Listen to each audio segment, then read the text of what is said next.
today's episode, we're going to be talking about BlackRock and the CEO letter to BlackRock.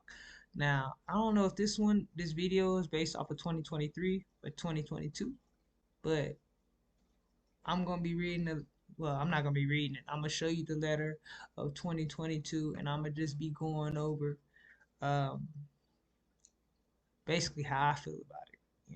So let's get through the video first.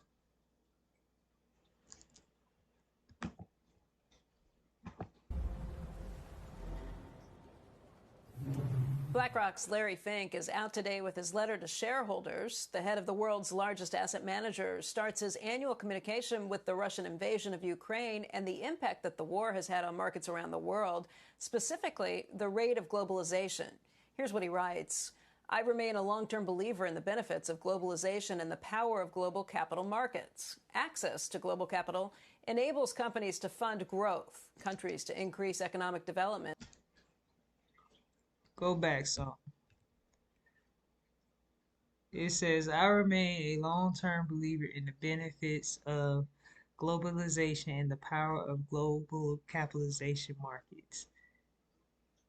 Access to global capitalization enables companies to fund growth, countries to increase. I don't understand his mind frame of thinking. And I guess this is what's throwing me off about him, but let's continue because when he talks, when he speaks, and even in the letter I'm about to show you, it just speaks of world domination. Like, he speaks of world domination type shit. And let's go. Believer in the benefits of globalization and the power of global capital markets. Access to global capital enables companies to fund growth, countries to increase economic development, and more people to experience financial well-being. Recent events and the swift sanctions Western economies have levied against Russia have shaken his approach somewhat. And Fink says this, too. The Russian invasion of Ukraine has put an end to the globalization that we have experienced over the last 3 decades. Access to capital markets is a privilege, not a right. And following Russia's invasion, we saw how the private sector, quickly terminated longstanding business and investment relationships. And guys, I think that's what's incredibly interesting here. If Larry Fink is saying that globalization as we know it is coming to an end, that means something. We've talked about basically. Hold up. Maybe I do need to go and read this 2023 letter because damn, I ain't know this much has changed. But what I feel like, okay, so what I'm learning right here, right now is that Russia's basically attacking the lobbyists. They're doing what Americans should be doing. But because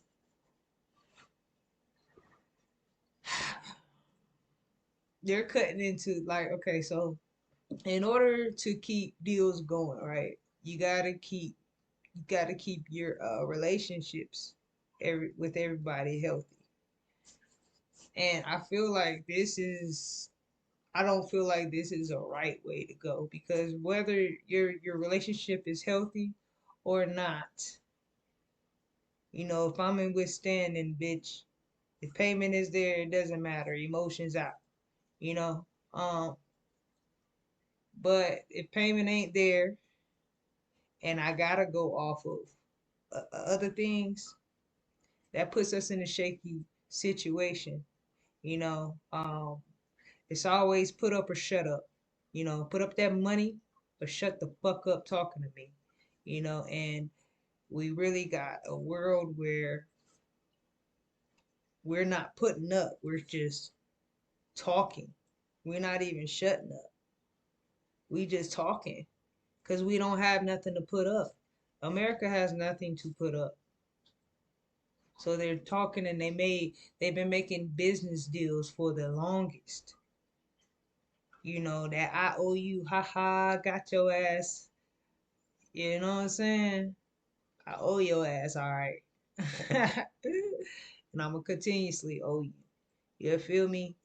And so, like, this is how this, I don't understand how they got by, how America got away with doing with promissory notes. And I feel like it all draws back to the lobbyists and the lobbying. I don't care what anybody says. Lobbying and lobbyists should be illegal. They should not be able to do any type of business with anybody in the government, whether they own a business or not. And and I was trying to figure out how did they get away uh with doing this, and they all accept the deals before they go into power. So like say if a judge wanted to get elected into a seat, right? And you got this company that says, "Hey, I'll give you the money to put up to talk to this senator or this whatever to make sure you got this, and or they say I put up the money so that you can put this so you can pay this bill or whatever it is, but you have to do such and such and such and such and such once you get into office." And that's how these businesses are doing it. And no, no, no siree, no siree, no siree, no siree, no siree. That cannot happen. That cannot happen. That's just playing. That's playing it too close, you know. And I'm so happy that look at the faces on. Look at these people's faces. Hold on. Look at these people's faces. Let me move me out of the way. It's like, what do you mean? Yeah, this is some serious shit right here, ain't it? Mm-hmm. Y'all got way too comfortable. Y'all got way too comfortable. So I mean, I feel like Americans most definitely should uh rally up and and to ban lobbying. We not gonna call it nothing. If we catch you doing it, you going to jail. Why? And tell me why you need money to run. Somebody explain to me why you need some money to run for presidency. So you can go to state and talk. You don't need to do that no more. You can get on online and show your presence online, you know, and ask your supporters to donate you some money through there. Or, you make your money through here. You know what I'm saying? That way, the internet will start promoting more positive shit on online now. You got to get out here and campaign and show your work and what you've been doing for the community. You got to do it through online. There's no way of escaping online. And then you schedule an event and you make sure you got the money for it, motherfucker.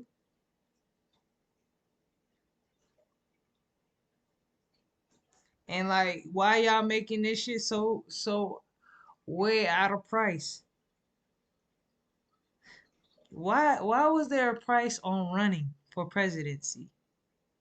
That is the wildest thing ever. That is the wildest thing ever to me.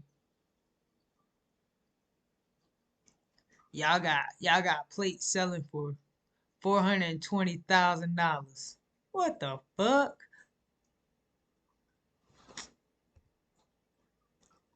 Continue.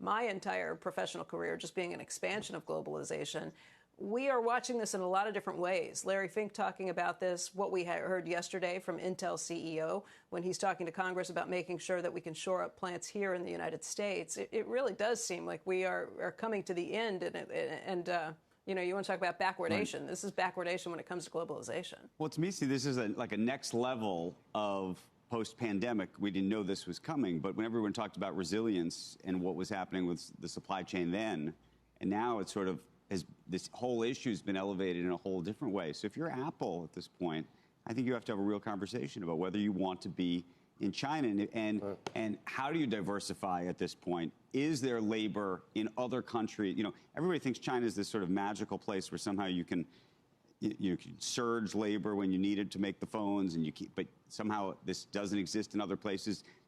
Does this become does India benefit from this? Does Mexico benefit from this? Where do you do this? Seen Vietnam How do you do this? Benefit from this? Does Vietnam do? And if you do this, by the way, is it going to start to show up in the numbers? Meaning, there's going to be huge capital costs to trying to move some of these, or at least even duplicate some of these efforts in other countries, right? Globalization, was there globalization during the Cold War?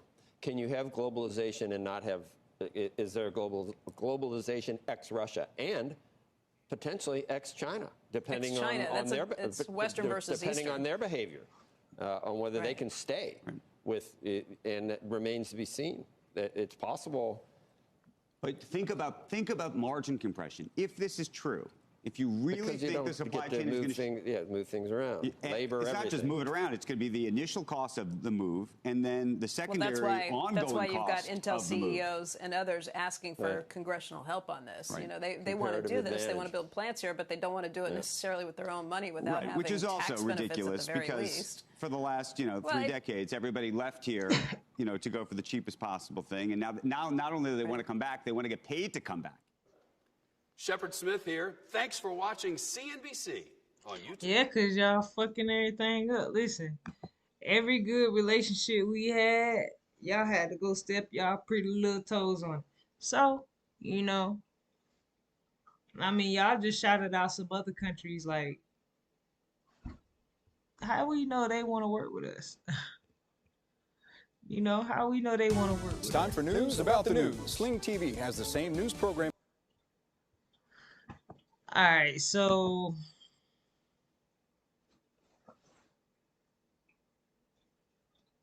it's not showing up. What happened? Okay, there we go. There we go. So, this is the 2022 letter to the CEOs.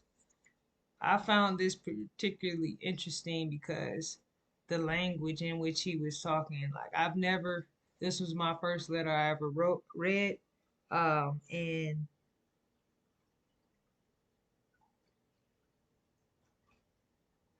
I'm just looking at it and I'm just saying, damn, this part right here got me to thinking. Right, this part right here,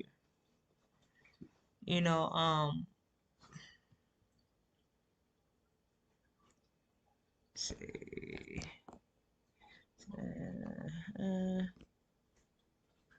long term, at all foundations of capitalism is process of continuous reinvention. Our companies must continuously evolve as the world around them changes or risk being replaced by new competitors. No, that's not it.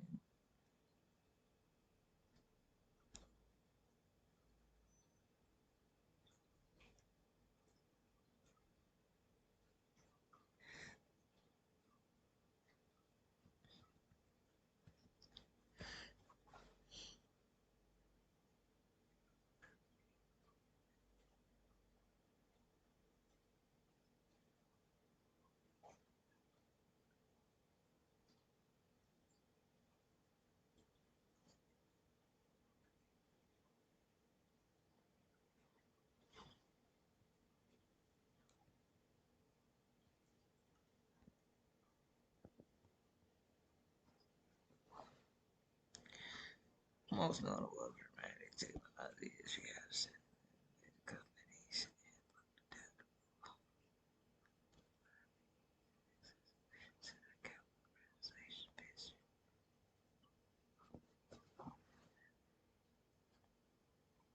My bad, y'all. I'm just trying to find what I was trying to look for.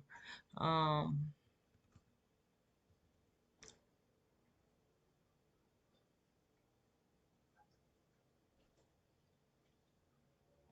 okay. When it says stakeholders, capitalism is not about politics. Uh, it's not about a social or ideological agenda. It's a woke. It's not woke. It's a capitalism. Uh, driven by mutual benefit relationships between you and the employees, customers, suppliers, and communities your company relies on. This is the power of capitalism. So, what I took out of that, what I took out of this letter, especially out of this statement, and the statement above it, um, was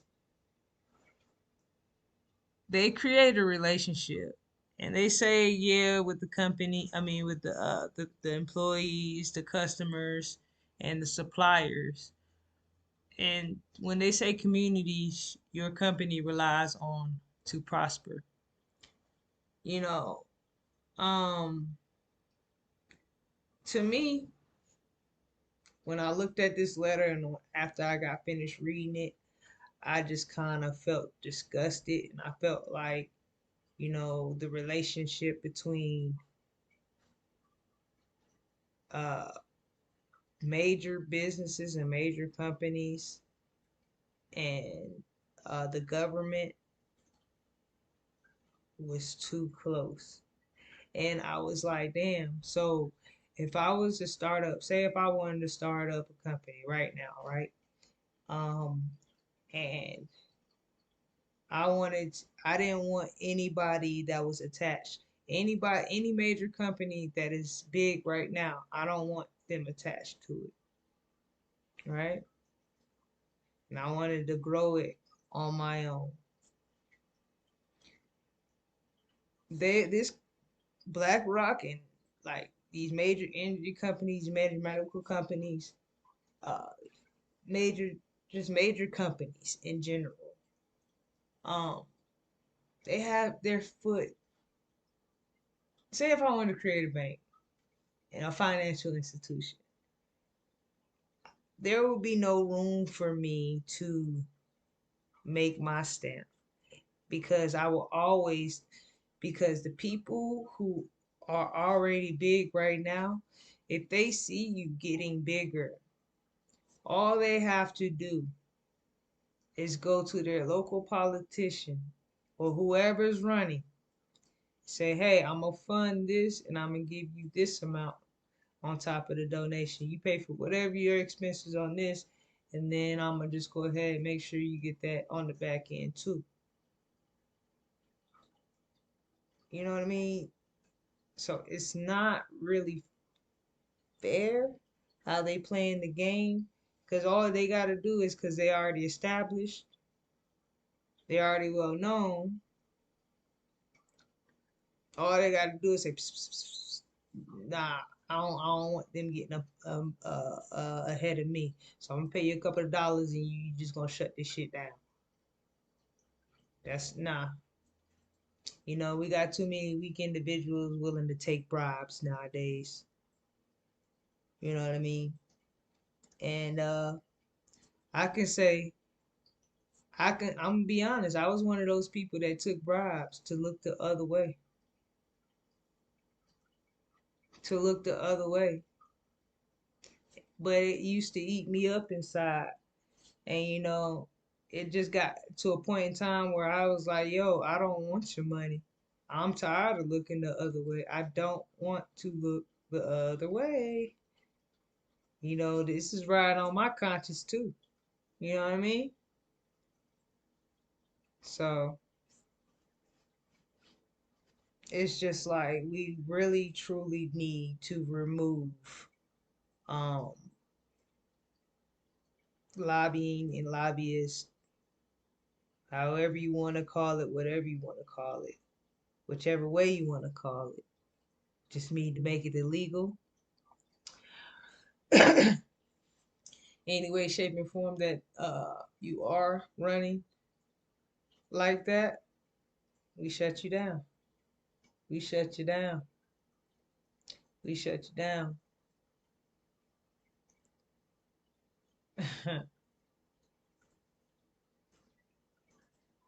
Oh, we need donations for for for the stickers and for commercials.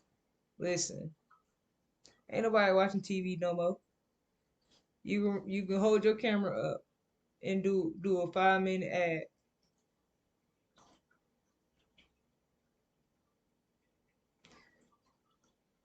And as the government, you can regulate prices on every fucking thing else. Why y'all not regulating prices on the damn TV networks and having them say, hey man, listen, you can't be charging these people this much.